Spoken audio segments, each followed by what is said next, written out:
चलिए, जय जिनेन्द्र सभी को। हमारे साथ ऑलमोस्ट बहुत से लोग जुड़ चुके हैं और भी लोग धीरे धीरे जुड़ रहे हैं। तब तक हम हमारी जो आज की मीटिंग है जिसका नाम है सेल्फ आरोग्यम के अंतर्गत शीत ऋतुचर्या। शीत ऋतुचर्या क्या है और कैसी होनी चाहिए? अभी हमारे सर्दियों के मौसम जैसे कि आ रहे हैं, बहुत सी जगहों पे सर्दियां स्टार्ट हो गई हैं, तो उन सर्दियों के मौसम में हमें क्या करना चाहिए, कैसे करना चाहिए, इन सब के बारे में आज हम जानेंगे एक ऐसे चिकित्सक से जो 30 वर्षों से प्रख्यात चिकित्सक रहे हैं आयुर्वेद फील्ड में, जिन्होंने बहुत तरह की रिसर्चेस करी हैं। मैं आपको उनका एक छोटा सा परिचय देना चाहूंगी। आज हमारे सत्र में जुड़े हैं हमारे साथ डॉक्टर दीपक जी जैन जयपुर से। डॉक्टर दीपक जी जैन हैं, इन्होंने BAMS मुंबई से किया है, PhD जयपुर से किया है, इसलिए ये डबल डॉक्टर हैं, कलम के भी है, मलम के भी है। इसके साथ साथ इन्होंने कई तरह की पुस्तकें भी लिखी है। आयुर्वेद में हमेशा से इन्होंने नई नई रिसर्चेस करी है। इनका ऐसा मोटिव है कि समग्र जैन समाज और अजैन समाज सभी को ऐसी औषधियां प्रदान करना जो पूर्ण रूप से अहिंसक हो। इसके लिए इन्होंने 3 पुस्तकें लिखी हैं: स्वास्थ्य के अहिंसक नुस्खे, अहिंसक आहार स्वास्थ्य का आधार और अहिंसक स्वस्थ जीवन। तीनों ही पुस्तकों में अहिंसा पद्धति को मुख्य रख करके आप घर में ही कैसे अपनी चिकित्सा करें, कैसे ही अपने स्वास्थ्य को मेंटेन कर सके, हमेशा से इसके लेक्चर्स लेते आए हैं, शिविर लेते आए हैं और इन्हीं के लिए इनको बापूनगर जैन संभाग की तरफ से वैद्य रत्न की उपाधि से सम्मानित भी किया गया है। साथ ही जनकपुरी जैन समाज की ओर से इनको चिकित्सा भूषण उपाधि से भी सम्मानित किया गया है। और अभी रिसेंटली ही 30 वर्ष इन्होंने आयुर्वेद जगत में पूर्ण किए हैं और अपने नवीन शोध खोजों से आयुर्वेद जगत को बहुत सी नई नई औषधियों के बारे में भी जानकारी दी है, जो पूर्ण रूप से अहिंसक कॉम्बिनेशन होते हैं। इसके लिए इन्हें इनोवेटिव कंसल्टेंट ऑफ आयुर्वेदिक चिकित्सक ऐसे भी अवार्ड मिले हैं। इस तरीके से इन्होंने वर्तमान में जीव दया पालन नाम की भी एक पुस्तक लिखी है, जो हमारे जैनिज्म, जैन दर्शन, इसको बहुत अच्छी तरीके से हमें समझाती है। इस प्रकार से डॉक्टर दीपक जी जैन वैद्य हमारे साथ आज जुड़े हैं। वे आपको बताएंगे कि शीत ऋतु में हमें किस प्रकार की चर्या, किस प्रकार का आचरण और किस प्रकार का खान पान करना चाहिए और अपने आप को कैसे स्वस्थ रखना चाहिए। तो हम आमंत्रित करते हैं डॉक्टर दीपक जी जैन वैद्य, जयपुर।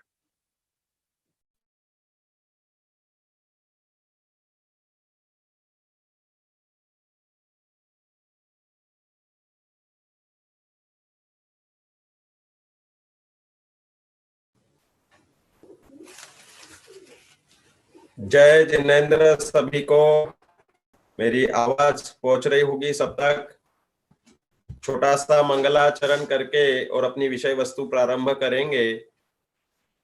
जय सर्वज्ञ लोक लौकिक उड़ुवत देखे, हस्तामल जो हाथ लिख जो सरब विषेखे, छहो दरब गुण पर जय काल त्रय वर्तमान सम, दर्पण जय में प्रकाश नाश मल कर्म महातम, परमेष्टि पांचो परम मंगलकारी लोक में, मन वचन तन तिय लाय आनंद सोद्यो धोक में। मित्रों, हमने अपने जैन दर्शन के परिप्रेक्ष्य में स्वस्थ जीवन रहने की कला, यह हमारा मूलभूत लक्ष्य है और उसके अनुसार अहिंसक पद्धति से हम कैसी दिनचर्या फॉलो करें कि कभी हमें बीमार होना ही नहीं पड़े। इसको हम जैन दर्शन और आयुर्वेद दोनों के समय सुमिलित मेल के साथ में सम्मिलित करके यहाँ पर समझाएंगे। देखो, अब यह शीत ऋतु में अनेक प्रकार से परिवर्तन होते हैं। आयुर्वेद में एक बहुत बड़ा टॉपिक है स्वस्थ वृत्त, अर्थात ऐसी लाइफस्टाइल, ऐसी दिनचर्या अपनाई जाए कि जिससे हम कभी औषधि खाने की जरूरत ही नहीं पड़े। मित्रों, आज से 50 साल 100 साल पहले अगर हम देखते हैं तो कभी कोई व्यक्ति औषधि लेता ही नहीं था और अपनी जीवन शैली से ही बहुत अच्छे स्वास्थ्य से शतायु, अधिक दीर्घायु जीते थे। आज से 300 साल पहले जब अकबर का शासन था, तब पंडित बनारसी दास जी हुए थे और उन्होंने नाटक समयसार ग्रंथ भी लिखा है। और वे उस समय पे 110 वर्ष की आयु को एवरेज मानते थे और 55 वर्ष की उम्र में उन्होंने अर्ध कथानक नाम का ग्रंथ लिखा। तो मित्रों, यहाँ पर हम यही बताना चाह रहे हैं कि हमारे पुराने बुजुर्ग, पुराने हमारे जितने भी परंपरा से रहे हुए अपने पूर्वज थे, वे नियम से दीर्घायु और स्वस्थायु जीते थे। हम सोचते कि आज हमने वैज्ञानिक आविष्कारों से स्वास्थ्यता प्राप्त की, जो कि वास्तव में देखा जाए तो बहुत ही बड़ा भ्रम है। आज का सर्वे बताता है कि भारत की 90% जनता कोई ना कोई औषधि लेकर के जी रही है, और नहीं हो तो बहुत से तो विटामिन और प्रोटीन या न्यूट्रिशंस अलग से मेडिसिन रूप में लेकर के और अपना जीवन जी रहे हैं। जहां पहले आप श्रवण बेलगोला जाओगे तो वहां पर पहाड़ पर विंध्यगिरी और चंद्रगिरी अनेकों शिलालेख हैं, जिसमें से लगभग 90% शिलालेख समाधि मरण करने वालों के हैं कि अमुक व्यक्ति अमुक गांव से आया और यहाँ पर उसने समाधि मरण करके अपना प्राण त्यागे। और अब हालत ऐसी हो रही कि अधिकांश लोग अस्पतालों में मरण को प्राप्त हो रहे हैं। तो हम वह दिनचर्या जो स्वस्थ और मजबूत जीवन शैली को दे, बुढ़ापे में भी जवानी जैसी ताकत रहे, और वह बुढ़ापा वरदान है ना कि अभिशाप। बुढ़ापे में हमें इतना ज्ञान का, पूर्ण जीवन का अनुभव होता है, वह बुढ़ापा हमारे जीवन का स्वर्ण काल है। जैन शासन में इस दीर्घायु को पुण्य प्रकृति में लिया गया है। जितना ज्यादा पुण्य उतनी लंबी लंबी आयु, वो भी स्वस्थ और दीर्घायु। तो इसलिए हमें अपनी जीवन शैली इस वर्तमान पंचम काल के समय में, उसमें भी महामारी कोरोना जैसे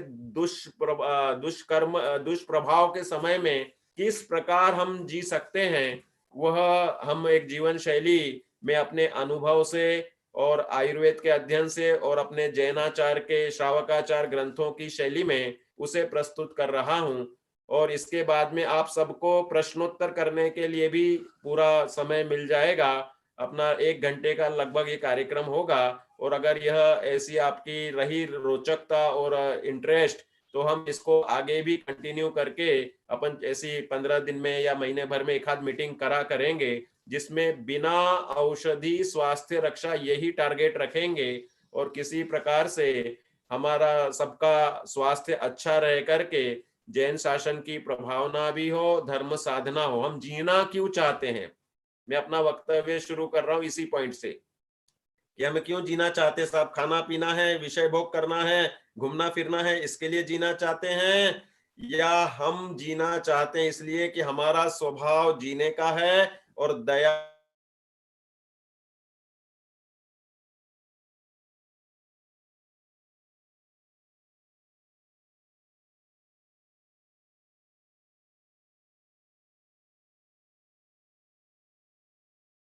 सुखी रहे सब जीव जगत के, कोई कभी न घबरावे। ये जो एक भावना अपनी है, उसके अनुसार हम जीने की भावना रखते हैं।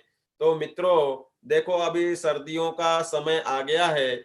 आयुर्वेद के अनुसार यह शिशिर और फिर हेमंत ऋतु का काल शुरू हो जाएगा, और फिर इसके बाद में हेमंत शिशिर ऋतु की दिनचर्या वह शीत ऋतुचर्या बताई है। तो देखो, इसमें सबसे पहले किस प्रकार हमें वह दिनचर्या बनानी चाहिए कि भाई अब वर्तमान में रातें तो हो गई बड़ी और दिन हो गए छोटे। तो छोटे दिन होने के कारण और सर्दी का जोर बढ़ने के कारण बहुत सारे लोग सुबह रिजाई में सोने के बाद में उठने का मन नहीं करता और सूर्यवंशी बन जाते हैं, अर्थात सूर्योदय के पश्चात उठने वाले बन जाते हैं। तो नेसेसरी ये है कि हम अपनी जीवन शैली नहीं छोड़ें। अपने सबसे आयुर्वेद के स्वास्थ्य के मंत्र के अनुसार पहला मंत्र है कि सुबह का काल है वह सर्वश्रेष्ठ काल है, और उस काल में ब्राह्म मुहूर्त में उठना चाहिए। ब्राह्म मुहूर्त वह सूर्योदय से 1 प्रहर पूर्व माना जाता है। अब सूर्योदय अपना हो रहा है आजकल 7, सवा 7 के करीब, पौने 7 के करीब, तो उससे 1 प्रहर मतलब 3 घंटे पहले से लेकर के वो बाद का जितना भी जल्दी से जल्दी हो सकता है उसमें हमें उठना चाहिए। उठ करके क्या फिर हम घूमने चले जाएं? कह रहे नहीं, आपको उठ करके यहाँ वहां घूमने नहीं जाना है तुरंत इतनी सर्दी में। अपनी थोड़ी सी जीवन शैली बदलनी है कि भाई सर्दियों में एकदम से सुबह के समय में अगर आप घूमने जाते हैं तो हो सकता है कि आपको सर्दी जुकाम ठंडक बैठ जाए। शरीर की रोग प्रतिकार क्षमता प्रत्येक व्यक्ति की अलग होती है। घूमने जाने का समय हम आपको सूर्योदय के समय का देंगे। 7, सवा 7 पे घूमने जाना चाहिए। उठ करके आप अपने जप करो, सामायिक करो, पद्यानुवाद आध्यात्मिक पाठ पढ़ो। अगर तुरंत प्रेशर बनता है तो फ्रेश होना चाहिए, नहा लो धो लो सब कर लो, और इसके बाद में फिर 7, सवा 7 पे घूमने जाना चाहिए। और घूमने के बाद में अपने जिन धर्म का कार्य पहला है उसके बिना तो हमें मुंह में पानी भी नहीं डालना है। तो इसलिए घूमने जाने के दौरान मंदिर के दर्शन जरूर करने चाहिए, और एक आध अर्घ वगैरह नहा धो के ही जा रहे हैं तो पूजन भी आपको उस समय कर लो तो कोई बाधा नहीं है। और फिर बाद में जो आपको पहली सलाह दी जा रही है वह गर्म पानी पीना है, उषा पान। उषा पान बोलते हैं कि भाई सूर्योदय के बाद में जो उषा काल प्रकाश प्रकट हो गया अच्छे से उस समय पानी पीना है। लोग 4 बजे उठ के ही पानी पी लेते हैं, बोल रहे हैं हमें इसके बिना प्रेशर नहीं बनेगा, ऐसा नहीं होगा वैसा नहीं होगा, परंतु ऐसा कुछ नहीं है। आप जैसी शरीर को आदत डालेंगे वैसा हो जाएगा। उठते ही पीना नहीं चाहिए। सूर्योदय के बाद उषा पान करना है, ना कि आपको निशा पान करना है कि रात्रि मतलब सूर्योदय के पहले जो है वो रात्रि ही है। तो इसलिए उस समय आपको अभी वर्तमान में भी विटामिन सी की वैल्यूएशन बहुत ज्यादा महत्वपूर्ण हो गई है। गर्म पानी में एक नींबू निचोड़ करके 1.5 गिलास 2 गिलास जितनी आपकी क्षमता है उतना, एकदम से 7-7 गिलास भी नहीं पीना है और एकदम से आधा गिलास 1 गिलास पे भी नहीं रुकना है। जितना आपको सुविधाजनक हो उतना गर्म पानी में नींबू का रस निचोड़ के पीना चाहिए। और वह पीने के बाद में आपको फिर जैसे भी मतलब अपनी दिनचर्या आगे की बढ़ानी है उसके अनुसार अपने पूजन पाठ स्वाध्याय आदि कर्म करो। और दूसरा थोड़ा ऋतु के संबंध में ये कि अभी दक्षिणायन का काल है। दक्षिणायन उसको बोलते हैं कि जिसमें निसर्गतः हमारे शरीर में शक्तियां प्रदान होती है और हमारी पेट की अग्नि जाठराग्नि मजबूत होती है। और इस मजबूत जाठराग्नि में सहज रूप से ही आप हेवी चीजें भी खा सकते हैं। सुबह आप दूध अंतर मुहूर्त का दुआ हुआ लेते तो इट्स वेरी गुड। नहीं मिलता है तो आपको ये नींबू पानी ले लिया, उसके थोड़े देर बाद आप उड़द या मूंग के आटे में ड्राई फ्रूट्स डालकर लड्डू बना के खावे। इस समय जो मेथी दाने के भी लड्डू बना के खा सकते हैं। जिनको भी घुटने के दर्द या जोड़ों के प्रॉब्लम्स रहते हैं, हड्डियों को मजबूत करना है, उनको यह लड्डू बहुत बेनिफिशियल रहेंगे। उड़द में भी प्रोटीन का रेशो अच्छा है, मेथी दाना में कैल्शियम का रेशो अच्छा है, मूंग में भी प्रोटीन का रेशो अच्छा है। और ड्राई फ्रूट्स आप डालेंगे उसमें सब कैल्शियम आयरन विटामिन न्यूट्रिशन सब मिल जाएंगे। ये खाने का समय है सही मायने में आयुर्वेद के अनुसार सर्दियां अर्थात खाने पीने का समय। तो इसमें यह पौष्टिक चीजें ले सकते हैं। अश्वगंधा मुसली ऐसी औषधियां आपको अगर कोई तकलीफ नहीं है तो भी ताकत बढ़ाने के लिए 85 के उम्र में भी 55 जैसी मजबूती रखने के लिए ये जितना पचता है उतने क्वांटिटी में लेना चाहिए। अपने देसी घी में बना के इन लड्डुओं का सेवन कर सकते हैं आप। अगर उड़द और मूंग के ले रहे हैं तो आपको दूध पहले अलग से पीना है फिर पानी पी के इनको लेना है। और अगर दूध नहीं मिल रहा है अंतर मुहूर्त का तो कोई नेसेसिटी नहीं है। सोयाबीन का दूध वह थोड़ा गर्म तासीर का हो जाता है, सोयाबीन भिगा के मिक्सी में पीस के आप लेते हैं तो हेवीएस्ट प्रोटीन उसमें मिलता है, तो वह आप ले सकते हैं। नहीं लेना है तो ये नींबू पानी हो ही गया आपका, उसके बाद में आप ये लड्डू वगैरह नाश्ते में ले सकते हैं। उसके बाद में जो भोजन का काल रहेगा वो 3 घंटे बाद का रहेगा। तो उसके अनुसार अपने को टाइमिंग सेट करना है। एक बार मुंह में कुछ खाया पिया तो 3 घंटे तक वह डाइजेशन के लिए नेसेसरी है कि आप स्टमक को और हाथों को रिलैक्स वो करने दें, तब नया उसमें डाल सकते हैं। तो इस तरह से वह खाने पीने के इसमें भोजन काल अपना वो आएगा। उसके पहले भी आपको सुबह करने योग्य कार्यों में अब तेल की मालिश वह रेगुलर करनी चाहिए। जिनके पास धूप अच्छी आती है उनको उस धूप में सरसों के तेल की मालिश रेगुलर करनी चाहिए। ये 4 महीने तेल की मालिश करेंगे तो आपके मसल्स भी मजबूत रहेंगे और हड्डियों में भी इलास्टिसिटी रहेगी, मजबूती रहेगी और कोई बीमारी नहीं होगी। मालिश के साथ में नहाने की पद्धति में स्टीम बाथ अगर आपके पास फैसिलिटी है तो स्टीम बाथ भी इसमें पॉजिटिव रहता है, स्वेदन क्रिया बोलते हैं हम जिसको। और धूप स्नान, भाई विटामिन डी का प्रचुर रेशो आपको लेना है। अभी ये कोरोना काल में रिसर्चेस प्रूव हो गई है कि विटामिन डी भारत के 90% लोगों में कम है और वह विटामिन डी ही है जो रोग प्रतिकार क्षमता बढ़ाने में सबसे अच्छा है। तो आपको स्किन पे धूप लेनी होती है। आप चक्कर ये कि अपन बड़े गरम गरम कपड़े या सब वो फुल बॉडी कवर हो जाती है और फिर धूप में बैठे तो वह सेक हो गया, धूप नहीं हुआ। धूप में जो रेज होती हैं वो बॉडी में पेनिट्रेट होकर हड्डियों में विटामिन डी का स्टोरेज होता है। ये एक विटामिन है जो स्टोरेज हो जाता है और बुढ़ापे को भी जवान बना देता है। इसलिए बूढ़े लोगों को तो हमेशा चमड़ी पे धूप आवे। अब वो चमड़ी पे धूप आने लायक धूप 10 बजे से 11 बजे से होती है, तो उस समय पे आपको बैठना है, खाली पेट नहीं बैठना है। नाश्ता हेवी करके बैठो, तेल की मालिश करके बैठो तो और भी अच्छा है। नहीं जमता है तो कम से कम स्किन पे जितना आप हाथ पैर खुला रख सकते हैं, पीठ भी अगर खुली रख सकते हैं तो वह बहुत अच्छे से विटामिन डी का एब्सॉर्प्शन होगा। मिनिमम हाफ आवर चाहिए, ज्यादा भी हो जाए तो कोई नुकसान नहीं है। सर्दियों में सब सुटेबल है। गर्मियों में बैठना कठिन होएगा तो गर्मियों में हम टाइमिंग आपको 7 बजे का 8 बजे का देंगे धूप में बैठने का। देखो धूप का टाइमिंग भी पूछते लोग विटामिन डी के लिए, तो हम बताते हैं सुबह 7 बजे से लेकर दोपहर के 3 बजे तक जो सूर्य की गति हो और दिशा होती है वह बॉडी के लिए बेनिफिशियल मानी जाती है। तो इतने के दौरान स्किन पे चमड़ी पे धूप ले सकते हैं। हमारे मुनिराज स्वस्थ और दीर्घायु और मजबूत रहते हैं, उसका कारण नग्न दिगंबर शरीर पे विटामिन डी का फॉर्मेशन ही है। इसलिए यह विटामिन डी की अपनी आपूर्ति 95% तक की आपूर्ति सूर्य से हो जाती है। तो आपको अलग से ये कोई दूसरे जितने भी बाजार के मेडिकल के सैचेट्स आते हैं विटामिन डी के, सब नॉन वेज से बनते हैं। हमारा श्रावकाचार दूषित करते हैं, हमें मांसाहार की कीमत पे जिंदा ही नहीं रहना है। तो वह हमें विटामिन डी के लिए जब सूर्य किरण 95% दे रहे हैं तो हमें 5% के पीछे ये एडिशनल सैचेट्स वगैरह नहीं लेने चाहिए। 20,000 इंटरनेशनल यूनिट्स तक भी रेगुलर आप धूप में अगर आधा पौन घंटा बैठते हैं तो वह मिल जाते हैं। कोई सैचेट्स की आपको जरूरत नहीं है, ये आप हजारों रिसर्चों से सिद्ध हो चुका है। तो इस सूर्य किरणों को धूप स्नान बोलते हैं। बॉडी पे कम से कम कपड़े रहकर चमड़ी पे वह धूप आनी चाहिए। दूसरा, एक्सरसाइज भी इस मौसम में लोग अकड़ने लगते हैं, निकलते ही नहीं है, घूमते ही नहीं है, लेट उठते हैं, तो वह गलत है। और एक्सरसाइज करना जरूरी है। एक्सरसाइज करने के लिए नेसेसरी है कि जो एक्सरसाइजेस आपको इजीली जमती हैं, सबकी एज के अनुसार अलग अलग होती है। जिम ज्वाइन करना है सो बात नहीं है, पैरों की क्रियाएं, हाथ की क्रियाएं, ये सब एक्सरसाइजेस बहुत नेसेसरी है। मशीन है शरीर, जैसे स्कूटर अगर बंद करके रख दोगे 6-8 महीने साल भर तो इंजन जाम हो जाएगा और उसके मशीनरी पार्ट्स वो कम यूजफुल होते हैं। ऐसे ही अपना शरीर रूपी यंत्र का अधिक से अधिक इस्तेमाल बहुत नेसेसरी है।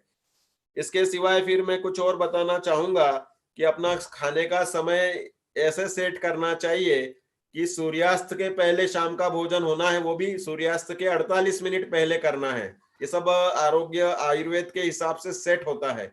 हमने ये सेल्फ आरोग्यम ये बनाया ही प्रोग्राम इस हिसाब से है कि बहुत से ब्रह्मचारी भाई बहन, बहुत से हमारे साधर्मी श्रावक जो नीति नियम पालन करते हैं और वे छोटी मोटी बीमारी होती है तो वे आयुर्वेद या एलोपैथिक औषधि लेते हैं, तो उनको बचाना है हमें। तो पंडित रविंद्र जी साहब अमायन वाले पंडित जी साहब ने बोला कि ऐसा कुछ कोर्स बनाना है कि जिसमें 20-25 दवाइयां भी, 20-25 रोगों की जानकारी, और स्वस्थ रहने के लिए अब जुकाम खांसी हो जाए तो क्या करना, जोड़ों का दर्द हो जाए तो क्या करना, ऐसी साधारण जानकारी सबको हो जाए और वह सुरक्षित रहे, तो जिससे उनको जीवन भर डॉक्टर का मुंह ही नहीं देखना पड़े, इस तरह की व्यवस्था बन जाए। इसलिए एक सेल्फ आरोग्यम करके ये अपन ने प्रोग्राम शुरू किया है, जो मुख्यतः से उन त्यागी व्रती भावनाओं, उनकी ब्रह्मचारी भाइयों की भावनाओं की कद्र करते हुए, उनका आदर करते हुए बनाया है। तो थोड़ा सा ये हमें इसमें ध्यान रखना है कि मैं इसमें जो बोल रहा हूं वह श्रावकाचार को मुख्य करके बोल रहा हूं। तो सूर्यास्त का टाइमिंग अपना 5 बजे के करीब आ गया है, तो 4:15 पे भोजन करना है। तो आपको सुबह का भोजन लगभग 10:30, 10 तक, 11 तक निपटा लेना चाहिए।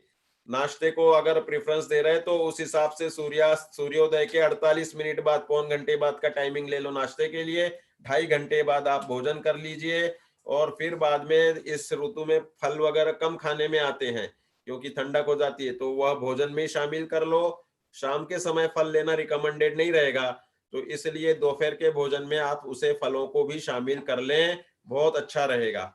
अब इसमें कौन से फल लेना चाहिए, तो देखो सब समय गर्मियों में तो अपने को ठंडे फल लेने हैं, और यहाँ पर आपको सर्दियों में गर्म फल लेने हैं। तो गर्म फलों में ड्राई फ्रूट सभी गर्म होते हैं अधिकांश।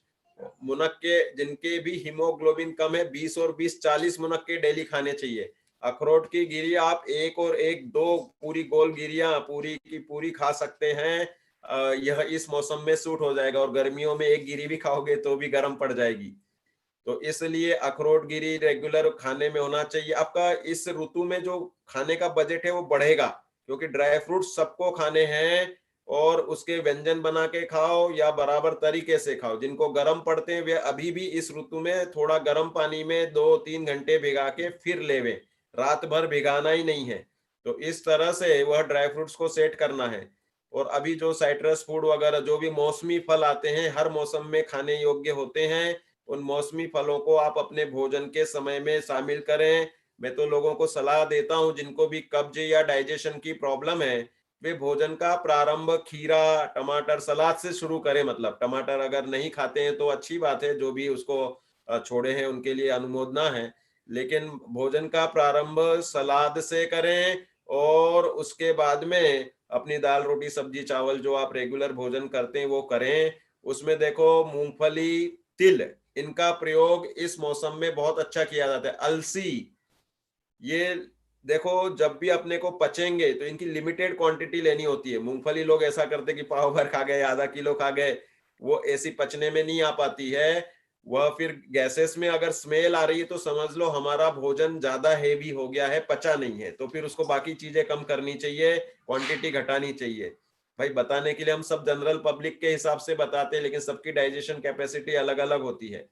अलसी का प्रयोग, मूंगफली का प्रयोग, तिल का प्रयोग, ये पॉजिटिव है इस मौसम में और आगे के लिए भी। हड्डियां हमारी अगर लास्ट तक अच्छी रहती हैं तो समझ लो आपका बुढ़ापा भी जवानी जैसा ही रहेगा। इसलिए ये जो कैल्शियम के ओरिएंटेड पदार्थ मैंने बताए हैं, अलसी, मूंगफली, तिल है, बादाम है, बादाम का हलवा, हमारे एक मित्र हैं जो 250 ग्राम बादाम का हलवा डेली खाते हैं और पचाते भी अच्छे से हैं। तो कहने का था खसखस उसमें डाल करके, खसखस भी पौष्टिक होती है। तो इस दृष्टिकोण से भले किसी को 4 बादाम 6 बादाम का पचता हो तो उतना ही हलवा करके आप खा सकते हैं। वह आपके लिए सुबह के समय लेकर के 3 घंटे तक फिर दूसरी चीजें नहीं लेनी, क्योंकि ये हेवी चीजें हैं।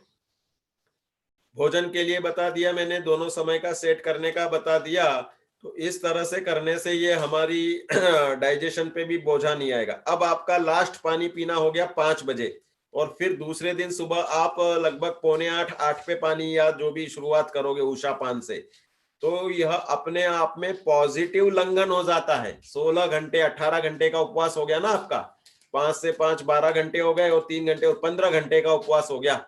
तो कहने का तात्पर्य यह है कि ये पॉजिटिव है बॉडी के लिए।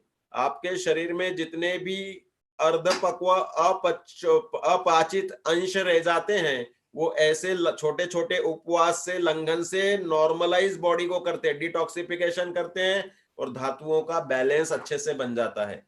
इसलिए कभी दिन में ये सोचना नहीं चाहिए कि मेरा 15 घंटे तक मुंह सूखा रहेगा तो क्या होगा।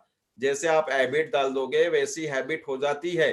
फिर भी जिनकी तासीर अलग है तो वे अपने भूमिका अनुसार पानी सूर्यास्त के बाद तक भी थोड़ा लेना चाहें तो वे अपना विवेक के अनुसार लें। तो इस तरह से ये अपने को करना है। और फिर अभी अपन बस 5 मिनट बाद अपना प्रश्नोत्तर सत्र शुरू कर देंगे, क्योंकि हम खुद जो बात बोल रहे हैं उसको इम्प्लीमेंट करना है। तो 4:30 पे अपना सत्र फिनिश कर रहे हैं।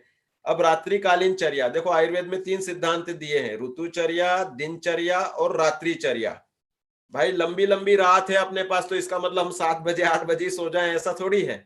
भाई अपने को तो सोना यह पुण्य कर्म की स्थिति वाला नहीं है, सोना तो पाप कर्म का आश्रय भी करेगा। जैसे परिणाम हमारे जागृत अवस्था में सजग रहते हैं, धर्म कार्य हम जगते हुए कर सकते हैं, वैसा विचार और धर्म कार्य हम नींद में तो कर ही नहीं सकते।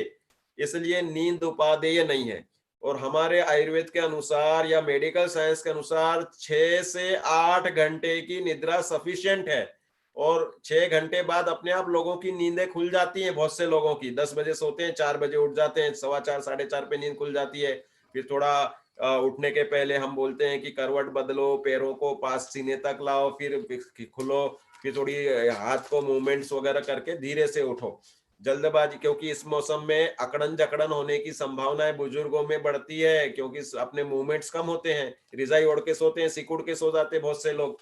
तो उस दौरान आपको बहुत आवश्यक है कि पहले उठने के पहले थोड़ा वो विपरीत करनी वाली, पैरों को पलट के करने वाली क्रिया, पैरों को पास में लेकर के फिर थोड़ा मूवमेंट करो, फिर बाई करवट से उठने की आदत डालो, ताकि एकदम हार्ट पे एक पंपिंग के इसमें बोझ भी नहीं आवे।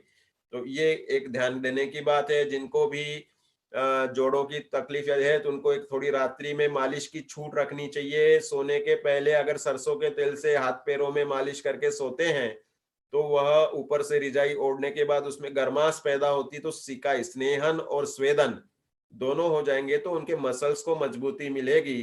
तो इस तरह से रात को आप तेल मालिश करके रहें। बहुत बार स्किन ड्राई हो जाती है, अभी प्रश्न भी किसी का आया है। तो कहने का तात्पर्य, ये तेल पीता है शरीर चमड़ी से, तो इसको ऑयलिंग जरूरी है। विटामिन डी का एब्सॉर्प्शन भी आप थोड़ा तेल मालिश करके और धूप में बैठेंगे तो अच्छा होगा। तो तेल ये 4 महीने ही दे सकते हो, बाकी तो फिर पसीना निकाल निकाल के अंदर का तेल निकालता है अपना शरीर। तो सर्दियों में इनटेक चाहिए इसको, तो वह तेल की मालिश, सरसों का तेल सबसे अच्छा है। तिल का तेल करना चाहो उससे कर सकते हैं। जिनको जोड़ों में दर्द है वो सरसों के तेल में जैसे 200 ग्राम में 50 ग्राम अजवाइन जला लें और फिर उसको बॉटल में भर के रख लें, और उसी समय जलाते ही तुरंत छानना पड़ेगा, नहीं तो अजवाइन ही पूरा उसको पी जाएगा। तो फिर को अजवाइन तो को दूसरे काम में लेना हो लो, नहीं तो फेंक दो। और तेल को भर के बॉटल में उसकी मालिश करेंगे तो जोड़ों के दर्द वगैरह में लाभ देता है और चिकनाई भी मतलब बॉडी पे पहुंच जाती है। अब दूसरा ये कि रात्रिकालीन चर्या में जैसे मैंने बताया वो धर्म साधन का काल कर सकते हैं, क्योंकि अब आरंभ खत्म आपका, 5 बजे बाद कोई बनाना करना नहीं है। तो बर्तन वगैरह निपटा के 5 5:30 6 से आप फ्री हैं। मंदिर अगर खुलते हैं आपके यहाँ शाम को तो जरूर जाना चाहिए। अभी कोरोना काल में जैसे हमारे यहाँ कॉलोनी में नहीं खुलते शाम के समय, और जहाँ खुलते हैं जरूर जाना चाहिए, बैठना चाहिए, जप करो, स्वाध्याय करो, चिंतन करो। टीवी में समय नहीं खोना है। ये जो आंखें अपनी हैं ये चमकदार चीजों को देख देख करके, अब कोरोना काल में नया आगे का साइड इफेक्ट आएगा, लोगों की आंखें डिम रोशनी हो रही, कमजोरी हो रही, ड्राइनेस हो रही है। तो इसके नेसेसरी है कि हम ऐसी चमकदार चीजों में बहुत कम उलझें। हालांकि मोबाइल और लैपटॉप और ये सब ऑनलाइन क्लासेस में लोग उलझ रहे ही हैं, मजबूरी हो गई। तो उसमें यही रहेगा कि आंखों को बीच बीच में ऐसे बंद करके रिलैक्स कर लें, और इसको पानी के छपकारे भी उचित रूप से एक बार दिन में दे दें। ठंडे ठंडे देने पड़ते हैं, उसको गर्म पानी नहीं लगाना चाहिए। आंखों को और सिर पे गर्म पानी लगाने की सलाह नहीं है। तो इसलिए वो थोड़ा ध्यान रखने की बात है। तो रात्रिकालीन चर्या में आप आराम से 4 घंटे अपना स्वाध्याय धर्म ध्यान करके 10 बजे सो जाना चाहिए। सुबह 4:30 बजे आपको 5 बजे उठने का टारगेट दिया ही है, तो उस समय पे वह उठें और अपना फिर पुनः पंच परमेष्टि का स्मरण करके दिनचर्या प्रारंभ करनी है। इस तरह से कुछ विशेष बातें बताते हुए साधारण सी अपनी ऋतुचर्या मैंने बताई है सर्दियों के हिसाब से। अब कुछ ये है कि भाई खाने पीने में काढ़े वगैरह का प्रयोग एक्स्ट्रा नहीं होना चाहिए। भाई अपन पहले से लेते आ रहे, अब बहुत से लोगों को गर्मी चढ़ रही है तो उचित मात्रा में इनका प्रयोग कर सकते हैं। सौंफ जीरा सेक करके आप हमेशा लो, 12 महीने, कोई टेंशन नहीं, गैसेस एसिडिटी नहीं बनेगी। भोजन के तुरंत बाद लेना चाहिए। सौंफ जीरा इक्वल मात्रा में सेक करके मोटा मोटा पीस करके लेना चाहिए। ये आपका पाचन का हमेशा साथी रहेगा और कोई तकलीफ इनमें नहीं आएगी। अब आप लोग जो भी प्रश्न पूछना चाहें वह आप पूछ सकते हैं। अपने पास 22-23 मिनट का समय मिलेगा तो उसके अनुसार अपन जो भी बिना औषधि स्वास्थ्य रक्षा के लिए। दूसरा एक और बता देता हूं कि इस समय जिन जिन को भी थोड़ी बहुत कमजोरी वगैरह रहती है उनको थोड़ी सी ये समझदारी कर सकते हैं कि जैसे हमारा निर्माण है महाशक्तिवर्धक नाम से, मेरे YouTube चैनल को आप जरूर देखते रहें। उसमें महाशक्तिवर्धक नाम से जो मैंने औषधि बनाई है वह उचित अपने श्रावकाचार के अनुकूल है जितनी भूमिका हो सकती है। और वह अभी 1.5 महीने का कोर्स हम उसको कंटिन्यूएशन में बोलते लो, ताकि साल भर एनर्जी रहेगी, ताकत रहेगी। क्योंकि आज सबकी पहली शिकायत यही है कि साहब हमें कमजोरी लगती है, थकावट लगती है, जोड़ों में कटकट आवाज आती है और हड्डियां ऐसे पेशियां कमजोर कमजोर हो रही। 101 प्रकार की कमजोरियों में वह महाशक्तिवर्धक औषधि बहुत अच्छे तरह से करती है। वो मेरी रिसर्च है, तो वो जरूर आप इसमें सेवन करना चाहे, किसी को औषधि से ही करना हो तो एक औषधि जो 101 प्रकार की कमजोरी दूर कर दे, औषधि ऐसी हो कि जो अनेक प्रकार के बेनिफिट्स दो, तो इस तरह से वह निर्माण है। तो इसलिए सहज मैंने बता दिया है कि अगर लेना ही पड़े तो ऐसी औषधि लें जो हमें जानकारी में भी हो और जिसका कोई साइड इफेक्ट भी नहीं हो, बच्चों से लेकर बुजुर्ग तक सबको सूट हो जाएगी, वह काम करेगी। अब आप जिनको भी प्रश्न पूछना है वह प्रारंभ कर सकते हैं, क्योंकि हमारी जो भी लोगों के बीच में चर्चा होगी वह सबके लिए बेनिफिशियल होगी। एक का प्रश्न अनेक लोगों को लाभकारी हो सकता है।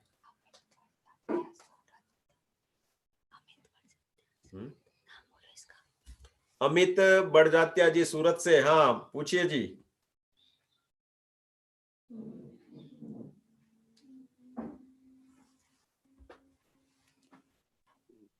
हाँ जय जिनेन्द्र सर जी। हाँ जय जिनेन्द्र अमित जी, बोलो भाई। मेरे क्या है, तो मेरे को और मेरी डॉटर को जो हाँ 18-19 साल की है, हाँ तो उसके बाल बहुत झड़ रहे हैं, मतलब बहुत अधिक मात्रा में झड़ रहे हैं और मेरे मेरे भी झड़ रहे हैं। तो उसका कुछ उपाय है? काफी कुछ कर लिया, कुछ फर्क नहीं पड़ा। बिल्कुल बिल्कुल, बहुत अच्छा प्रश्न है ये।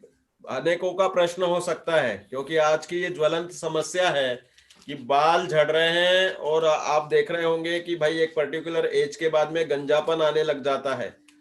इसका कारण ये है कि देखो, समीक्षाएं इसकी बहुत सारी होती हैं। आजकल का युग हो गया पूरा कंपटीशन का हो गया। आपकी बिटिया तो पढ़ रही होगी, तो पढ़ाई में कंपटीशन का एक विशिष्ट इनडायरेक्ट टेंशन बनता है। हम कहते नहीं भले वो होशियार है, अच्छे से पढ़ लेती है, हमें जब कोई चीज 9 बजे पहुंचना है और 9:05 हो जाते हैं तो जो स्थिति होती है उसका नाम है टेंशन। तो वह छोटे मोटे टेंशन ग्रस्ती में चलते ही रहते हैं। दूसरा हो गया प्रदूषण, कि हम शहरों में रहते हैं तो वहां पर भी ये प्रदूषण के कार्बन मोनोऑक्साइड है या और भी जो डस्ट पार्टिकल्स में जो जहरीली गैसें आ रही हैं, जो हम ट्रैफिक में जाते हैं, तो वो हमारे बॉडी पे बहुत असर कर रही है। तीसरा है स्ट्रेस, कि टेंशन स्ट्रेस को एक ही लेवल पे हम कह सकते हैं। और बाकी चौथा जो कर सकते हैं कि कैल्शियम और विटामिन डी का न्यूट्रिशन। बालों के जो हेयर फॉलिकल्स, हेयर रूट्स होते हैं, वो विटामिन डी से और कैल्शियम ओरिएंटेड चीजों से मजबूत होते हैं। पांचवा एक ये भी है कि प्रायः अपने 6 महीने बाल आते हैं और 6 महीने झड़ते हैं, ऐसा एक कैलकुलेशन भी है वैज्ञानिकों का। तो कुछ तो रेशो झड़ता ही झड़ता है, लेकिन हमारे नए आने की फ्रीक्वेंसी अच्छी रहती है तो हमें गंजापन नहीं आता। तो इसमें सुधार करने योग्य एक ही लाइन है कि अगर हीमोग्लोबिन कम हो तो आयरन की नेसेसिटी है, तो अपने अनार और मुनक्के वगैरह का सेवन करें। और कैल्शियम ओरिएंटेड चीजें हैं तो जैसे मैंने बताया बीच में भी कि बादाम है, अलसी है, मेथी दाना है, या ड्राई फ्रूट्स में अखरोट है, काजू भी अच्छा कैल्शियम का रेशो रखता है। इन चीजों का प्रयोग करेंगे तो बहुत अच्छा लाभ मिलेगा। ये इसमें अच्छे से वह काम करेगा। हाँ, अगला प्रश्न दीप्ति मेहता जी, आप जरूर पूछे। जय जिनेन्द्र पंडित जी। जय जिनेन्द्र। मेरा ये प्रश्न था कि ये एक तो सीजन जो चेंज होता है ना, इस समय मुझे हर बार ही ये प्रॉब्लम हो जाती है। अभी भी 2-3 दिन से काफी सर्दी है, ठंडक है और खांसी भी हो जाती है और बहुत हरहराहट सी और ऐसे रहती है। और खांसी होने के बाद फिर वो इजीली नहीं जाती है, लंबी चलती रहती है, कफ हो जाता है बहुत। एक तो ये प्रॉब्लम है और दूसरी मुझे B12 की अभी बहुत कमी हो रही है, तो उसके लिए मैं क्या करूं? आपकी दवाइयां तो मैं ले ही रही हूँ। बहुत अच्छी बात है। आपने अच्छा प्रश्न पूछा। देखो, ये बहुत सारे लोगों की समस्या है कि सीजन चेंज होता है और जुकाम खांसी और ये सब चीजें हो जाती है, और अगर बुखार आ जाए तो वर्तमान में तो ऐसा है कि लोग कोरोना के नाम से ही डरते हैं। तो ये बहुत अच्छी इनकी ये है कि भाई क्या करना चाहिए। तो देखो, इसमें सबसे पहले तो मैं ये सलाह दूंगा, जिनकी भी कफ की तासीर होती है और थोड़ा भी ठंडक होने से या सीजन चेंज होने से कफ बनता है, तो उनको सौंठ, गुड़, काली मिर्च और हल्दी, इनके गोले लड्डू टाइप बनाने। अगर इसमें आटा डाल दो मूंग का या गेहूं का ही, तो लड्डू बन जाएंगे। तो इनका रेशो रेगुलर लेना पड़ेगा। ये अगर नहीं बना सकते तो सिंपल गुड़ को सुबह खाली पेट, जैसे मैंने वो नींबू पानी बताया, वो आपके लिए नहीं सूट होगा, गर्म पानी में नींबू जो बताया, आप गुड़ लो और ऊपर से गर्म पानी पी लो, तो आपको वो बहुत अच्छे से लाभकारी रहेगा। और वह आपके लिए मतलब ये धीरे धीरे कफ की फ्रीक्वेंसी को रोक देगा। खास करके जब भी आपको जनरली नॉलेज में आ ही जाता है कि बहुत बार हम ऐसे करते हैं कि मार्च लगभग होता है और एक अभी ये जनरली अक्टूबर सीजन होता है दिवाली के पहले का। इस समय ऋतु परिवर्तन में बहुत सारे लोग जुकाम खांसी से चपेटे में आते हैं। तो उस समय पहले ही 15 दिन पहले से आप गुड़ को सिंपल लो और ऊपर से गर्म पानी पीना शुरू कर दो, या ये जो मैंने सौंठ, गुड़, काली मिर्च, हल्दी का फॉर्मूला बताया उसको लेंगे और चालू करके रख देंगे। क्वांटिटी कम रखनी है, कोई भी गर्म चीजें ज्यादा नहीं लेनी है। तो उस रूप में उसको लेंगे तो वो बहुत अच्छा लाभ करता है। ये लंबे समय के उपाय होते हैं जो अंदर से रोग प्रतिकार क्षमता बढ़ा देते हैं।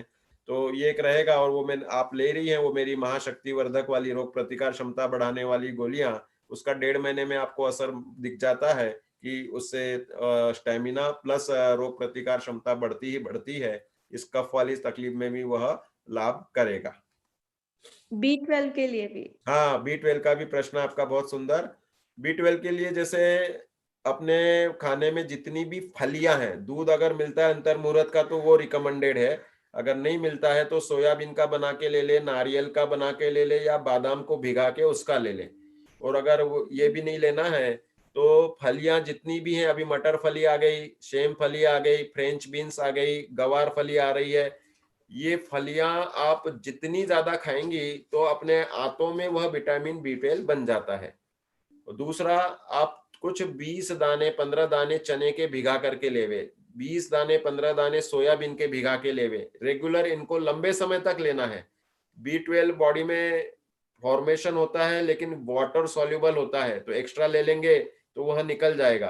तो इसलिए इसकी रेगुलर फ्रिक्वेंसी बनने की टेंडेंसी हो, ये पहले कभी नहीं होते थे B12 की कमी। ये इसकी जो अभी ये आधुनिक विज्ञान में नई नई रिसर्च होके 70-80 प्रकार की टेस्ट होने लग गई और किसी न किसी को कोई ना कोई कमी आती है। और वो जो अपने मानसिकता में आ जाती कि मेरे को ये कम है, तो फिर हम उस रूप से सोचने लगते हैं हाँ देखो मेरे को भी ये मस्कुलर पेन हो रहा है, या मेरे को पच नहीं रहा, गैसेस बन रही, तो ये सब चीजें अपन उस रूप से तुलना करने लगते हैं। लेकिन वास्तव में देखा जाए तो इन फलियों में भरपूर मिल जाता है। बाहर के विटामिन B12 के सोर्सेस नॉनवेज ही होते हैं, जो कैप्सूल या जो भी टैबलेट्स आएंगी वे नॉनवेज से ही 99.9%। बाकी कुछ कुछ बनाने लग गई आजकल वेजिटेरियन भी, तो वो आपकी जानकारी से ही लेना पड़ेगा, नहीं तो अपनी ये चीजें सफिशिएंट रहेंगी। ठीक और है। अगर फलियों से यूरिक एसिड बढ़ता हो पंडित जी तो? यूरिक एसिड की प्रॉब्लम होगी उनके लिए थोड़ा वही रहेगा कि संभल के लेवें यूरिक एसिड को। ये नींबू का रस वाला पानी जो है वो काम करता है। यूरिक एसिड की अलग ट्रीटमेंट हो जाएगी कि वो दालें वगैरह थोड़ा संभाल के लेवें। और ये जो लौकी का रस है, गिलकी, तुरई, टिंडा, इनके रस हैं, ये इसमें पॉजिटिव रहेंगे उनके लिए। ठीक है, अगला प्रश्न लेते हैं साथ में। हाँ, माया सेठ। हाँ माया सेठ, आप अनम्यूट हो जाइए। भाई जिनेन्द्र। हाँ जय जिनेन्द्र, बोलिए। अरे सर मेरी आयु है 63। और ये उंगलियां जो होती है ना हाथ की उंगलियां, एक बार बोलो। वो क्या है, फ्रीज हो जाता है, फ्रीज। वैसे ऐसे मूव करते हैं ना तो रिलैक्स हो जाता है, लेकिन अगर ऐसे आइडल पड़ी रही तो फ्रीज होता है, और उसका जो जॉइंट होता है ना उंगली का, वो पेन करता है। बिल्कुल बिल्कुल। ऐसे ऐसे हिलाने से थोड़ा रिलैक्स हो जाता है, बराबर। और क्या है कि एज के हिसाब से थोड़ा जॉइंट पेन में कभी कभी हो जाता है, तो इसका जरा इलाज बताइए। जरूर जरूर जरूर। देखो मैं ये बताना चाह रहा हूँ आपको कि आपकी उंगलियां जो फ्रीज हो जाती है, मतलब अकड़ जाती हैं, हाँ, तो इसमें 2 मग्गे गर्म पानी भर के और उसमें तो सेकेंगे, मतलब गर्म पानी में, गुनगुने पानी में नमक जरूर डालना। नमक भी इसको डिसॉल्व करेगा, मतलब जो लिगामेंट्स कड़क हो जाते हैं। तो वो एक तो लोकल काम शुरू कर देना, और हाथ में आप सरसों का तेल लगा के, उस सरसों के तेल में भी नमक डालना, और उसको लगा करके ऊपर से ग्लोव्स पहनना। तो उससे गर्माश और सरसों के तेल के कारण भी लिगामेंट ढीले होंगे। और तीसरा ये कि कैल्शियम वाली चीजें जो अभी अपन ने, अमित जी भाई साहब ने पूछा था, उसमें बताया ड्राई फ्रूट्स वगैरह, वो सब आप रेगुलर खाना शुरू कर दो। 4 महीने आप मेथी दाना का भी सेवन करो, लड्डू बना लो मेथी दाना के। तो ये उंगलियां और जोड़ों के दर्द में वह बहुत अच्छा लाभ करता है। अगर लड्डू नहीं बना सकते तो मेथी दाने को मोटा मोटा पीस लें, तवे पे सेक लें, और 1 चम्मच 1.5 चम्मच रेगुलर खावें। और अगर वो गर्म पड़ते हैं तो आप भिगा करके मेथी दाना भी चबा के खा लें, और वो पानी भी पी लें, तो वो आपको सुरक्षित रूप से नियम से लाभ करेगा। ठीक है। पंडित जी बोलो, ये बोलो। कहीं कहीं सुना है नाभि में आप एरंडिया तेल, सरसों तेल वो डाल सकते हैं क्या? बिल्कुल लगाना चाहिए। नाभि हमारा वो बेली स्विच है रात को सोने के पहले उस पे तेल लगाना सबके लिए रिकमेंडेड है। उससे खुश्की, गर्मी और अनेक प्रकार की तकलीफें बहुत लाभ रहता है, लगाना चाहिए। तो नाभि के बाहर की अंदर ड्रॉप डाल दे। हाँ, क्या बोल रहे हैं? नाभि के अंदर ड्रॉप डाल दे सरसों तेल का। हाँ, ड्रॉप आप डाल लो, या फिर हाथ से लगा के और उसके आसपास इलाके तक मालिश कर लो उसको, मतलब 4 उंगली से उसके आसपास इलाके तक भी लगा लो, नाभि को मुख्य रख के, वो लाभ करेगा। ओके, जय जिनेंद्र। हाँ, थैंक यू। जय जिनेंद्र। पंकज जैन कचनेर, हाँ जी, बोलिए भाई साहब। आपने कचनेर वाले पार्श्वनाथ भगवान का स्मरण करा दिया, बहुत अच्छी बात है। हाँ पंकज जी, हो जाओ, अनम्यूट हो जाओ। हाँ, जय जिनेंद्र पंडित जी। जय जिनेंद्र। मेरी आयु 42 है। हाँ, 17-18 साल से एलर्जी, सर्दी का बहुत प्रॉब्लम है। जब मैं उठता हूँ तो उसमें नाक में से पानी आता है, छींक आती है।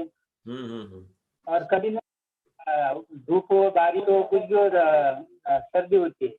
मैंने होम्योपैथी खाया, एलोपैथी सब दवाई अभी 17-18 साल की खा रहा हूँ, कुछ कर नहीं गिरा। अभी अपन ने जिनको वो बताया था ना, सौंठ गुड़ काली मिर्च हल्दी वाला लड्डू वाला, वो आपने आजमाया क्या? वो 4 महीने तक लेना, तो वो आपको जड़ से सही कर देगा। दूसरा, जिनको भी नाक में से पानी आता है उनको ये कपाल भाती धीरे धीरे संभाल के, पहले नाड़ी शोधन करो और फिर कपाल भाती करके कफ निकाल दो, और फिर वो ऐसा करेंगे तो जो अपने ब्रोंकाइज होते हैं, श्वास नलिका, फिर फेफड़े में जाती है। तो श्वास नलिका में कफ रहता है और साइनसेस में कफ रहता है। साइनसेस के लिए तो मैं बताता हूँ कि घी को पिघला के गुनगुना करके, और ये गाल का हिस्सा, सिर का हिस्सा, ये साइड का हिस्सा, इन पे मालिश करना चाहिए, तो वो साइनसेस का कफ भी निकल जाएगा। तो कपाल भाती पूर्वक संभाल के एक नाड़ी शोधन करो, एक नाक से पहले सांस लेके दूसरी की निकाल दो, रुमाल साथ में रखो या फिर ऐसे स्थान पे निकलते जाए कफ, इस तरह से निकालते जाओ, और फिर बाद में आप कपाल भाती करोगे तो ये सब इसकी चीजें चली जाएंगी कफ की। दूसरा, दीर्घ श्वसन करने की प्रैक्टिस भी हमेशा रखनी चाहिए।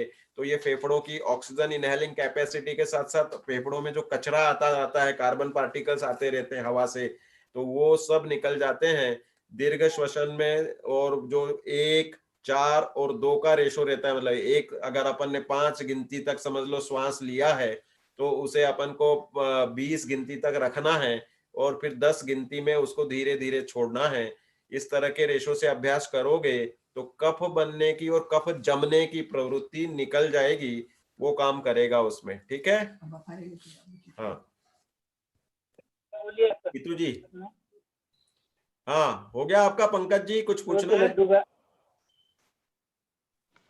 लड्डू का बोलिए ना, सुना नहीं एक बार। लड्डू का ये बताना चाह रहा हूं मैं कि जैसे गुड़ अगर 5 ग्राम लेते हैं तो 1 ग्राम लेना है उसमें सौंठ और 2 ग्राम लेना है हल्दी और उसमें 1 या 2 काली मिर्च को ग्राम में नहीं तोल पाएंगे, बोलेंगे तो 10वां ग्राम का 10वां हिस्सा करना पड़ेगा।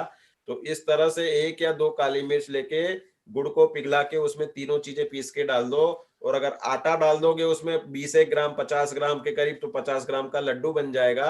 घी से बनाना पड़ेगा फिर, और नहीं तो ये गुड़ पिघला के सिंपल बना के कंचे बराबर गोली बन जाएगी 5 ग्राम की, 7 ग्राम की, 5-7 ग्राम 10 ग्राम जितना सूट हो जाए उस रूप में उसको लेंगे तो ये आपकी लंबी जो श्वास और श्वास की भी तकलीफ में फायदा करेगा, खांसी के भी, कफ निकलने वाली प्रवृत्ति में भी, जुकाम में भी नियम से फायदा करेगा। इस तरह करना चाहिए। हाँ नीतू जी को मौका दे रहे हैं। जय जिन साहब। जय जिनेंद्र, बोलिए। भैया मैं पूछना चाह रही हूँ कि डार्क सर्कल और जो पफी आईज हो जाती हैं उसके लिए क्या उपचार करें? डार्क सर्कल्स होने के रीजन बहुत सारे हो जाते हैं। उसमें एक तो हीमोग्लोबिन आयरन डिफिशियंसी की भी निशानी होती है। दूसरा जो मन में ज्यादा सोच के अगर स्ट्रेस रहता है, तनाव रहता है, तो उसके कारण भी आंखों के नीचे काले घेरे बन जाते हैं। और इस रूप में इसको अगर हमें निवारण करना है तो जैसे कि पहले तो बताया ही मैंने, मुनक्के का सेवन और अनार का सेवन, ये तो हीमोग्लोबिन के लिए, जिनको भी थोड़ी भी खून की कमी है उनको इनका सेवन नियमित करना चाहिए।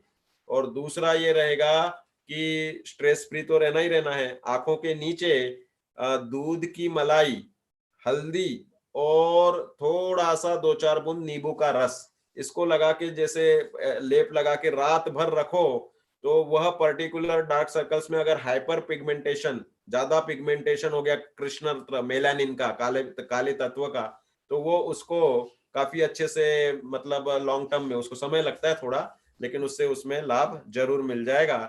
और बाकी आंखों में अगर कुछ ऐसा रहता है तो उसमें हम गुलाब जल डालने की सलाह देते हैं कि जलन और कुछ सूजन सी या लालिमा वगैरह आ रही है तो वह उसमें काम करेगा। तो इस तरह से करना उचित रहेगा।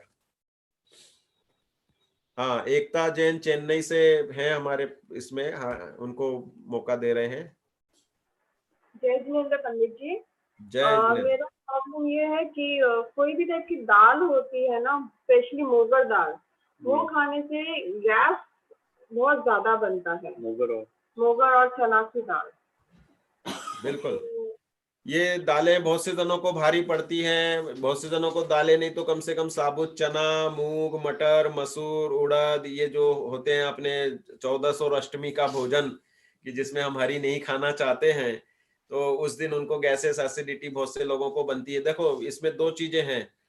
जिनको भी भारीपन होता है उनको हम सलाह देते हैं कि भोजन के बाद में आपको 5, 7, 10 मिनट तो वज्रासन में बैठ लो, फिर 100 कदम मिनिमम वॉकिंग चाहिए, एक्सर्शन चाहिए आपका। ये पचाने के लिए पेट को विशिष्ट एक मसाज आवश्यक होता है। इसका मतलब ये नहीं कि हम भोजन करके लंबे लंबे घूमने चले जाएं। 100 कदम आने के बाद में फिर आप उसको पचा सकते हैं। सौंफ और जीरा ये सेक करके लेंगे इक्वल मात्रा में, ये पाचन के लिए भी है। अगर ज्यादा ही गैस बनती है तो इसमें चौथाई मात्रा में अजवाइन मिला लो। सौंफ, जीरा और चौथाई मात्रा में अजवाइन, तो ये भी बहुत अच्छी तरीके से गैसेस, एसिडिटी, पाचन के लिए काम करता है।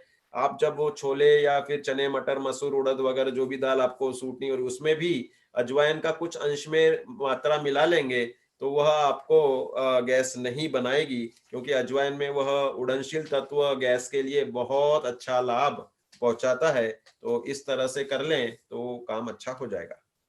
और पंडित जी अपन ये डेट्स जो खजूर होता है वो खाने योग्य होते हैं अपने?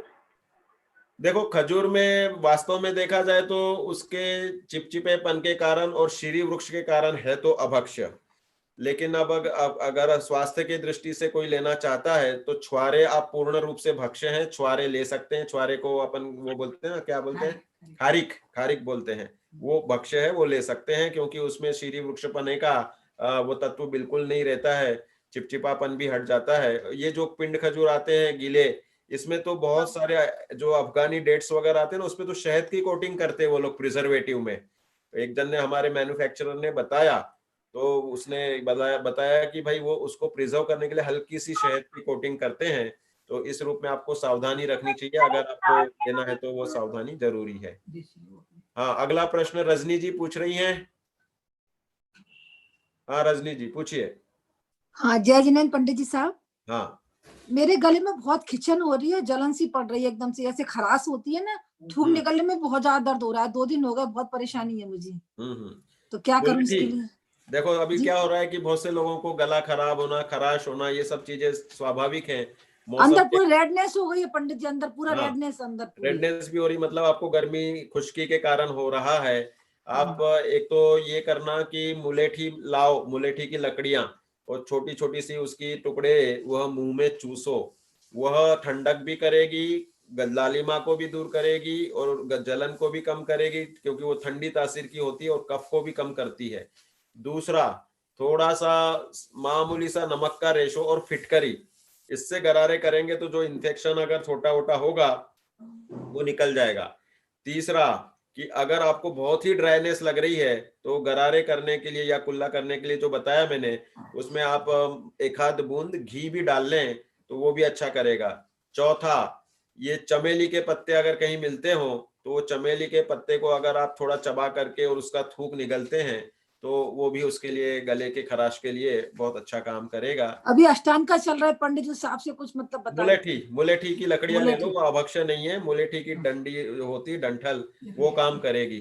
तो अष्टानिका में मुलेठी का आप सेवन, लकड़ी मुलेठी कहाँ मिलेगी? ये मिलते हैं सभी पंसारी के दुकान, मतलब जो आयुर्वेदिक कच्ची औषधियां बेचते हैं ना, उनके यहाँ मिल जाएगी। और ये हमेशा रहनी चाहिए जैनियों के घर में, क्योंकि हमें औषधि की तरफ भागना नहीं है। मुलेठी है या बच की लकड़ी भी काम करेगी उसमें। तो ये जरूर कर सकते हैं। कितना इतना लेके चबा ले, इतनी टुकड़ा लेके? बस बहुत थोड़ा सा, छोटा सा, 2-3 बार चबाएंगे उतने में आपका जल्दी से असर आ जाएगा। 3-4 दिन भी चबाना पड़ सकता है, वो काम कर लेगा अच्छे से। छोटा छोटा सुपारी जितना टुकड़ा कर लेना, सुपारी से भी छोटा, इस तरह से। हाँ, नेक्स्ट किसका है? जय जिनेंद्र पंडित जी। वर्षा जी जब से हाथ उठा रही थी। हाँ वर्षा जी, आप पूछिए। हाँ, जय जिनेंद्र पंडित जी। हाँ, अभी दवा शुरू कर दी है मैंने। हाँ, और मुझे पूछना था कि आपने जो लड्डू बताए तो उसमें अश्वगंधा और मूसली कितनी डालनी चाहिए? हाँ, ये बहुत जरूरी प्रश्न है, क्योंकि एकदम से डाल देंगे तो हेवी होती है खाने में।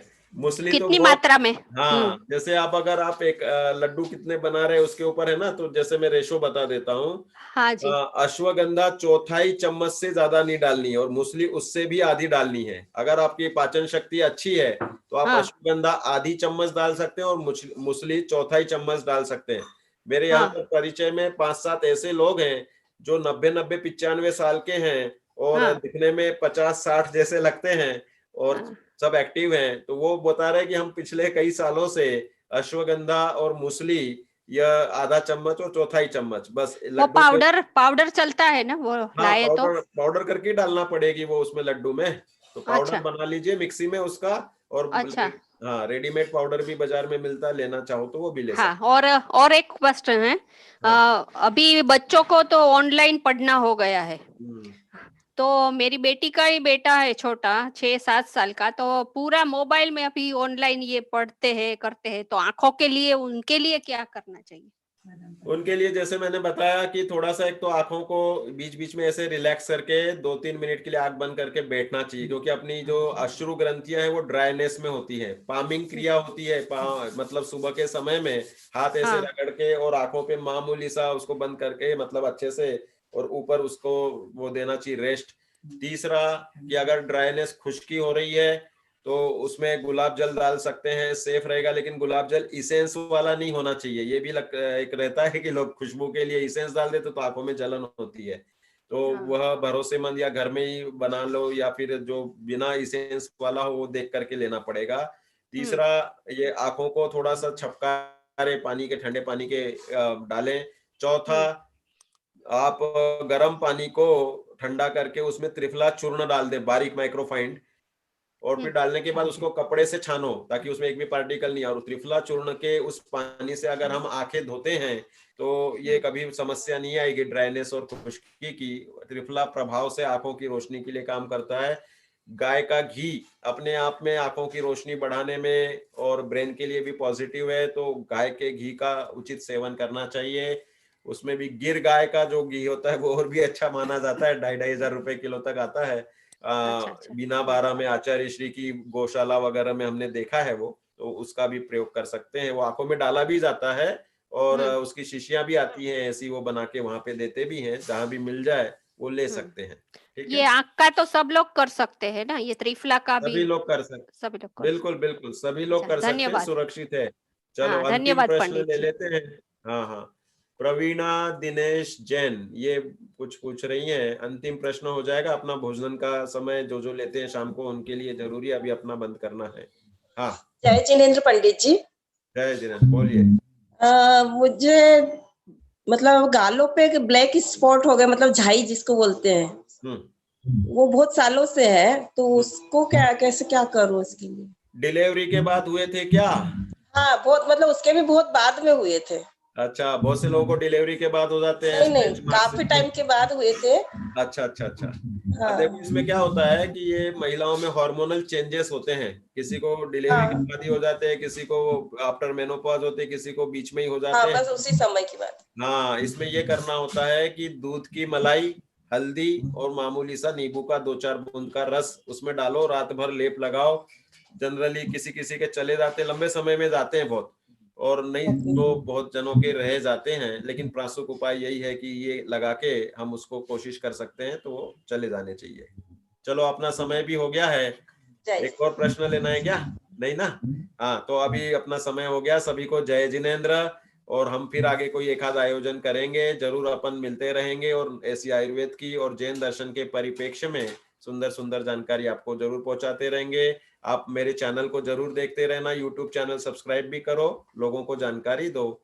और अपने व्हाट्सएप ग्रुप में भी अपन 11 से 1 मात्र उस समय में उसमें परामर्श दे देता हूँ लिख के भेजने पर। फोन करो इसलिए नहीं कि फोन में तो हम यहाँ वहाँ बिजी भी हो जाते हैं। तो अपन जरूर, अपना लक्ष्य एक ही है कि सब बिना औषधि स्वास्थ्य रक्षा प्राप्त करें, इसी भावना से जय जिनेंद्र। जय जिनेंद्र सभी को।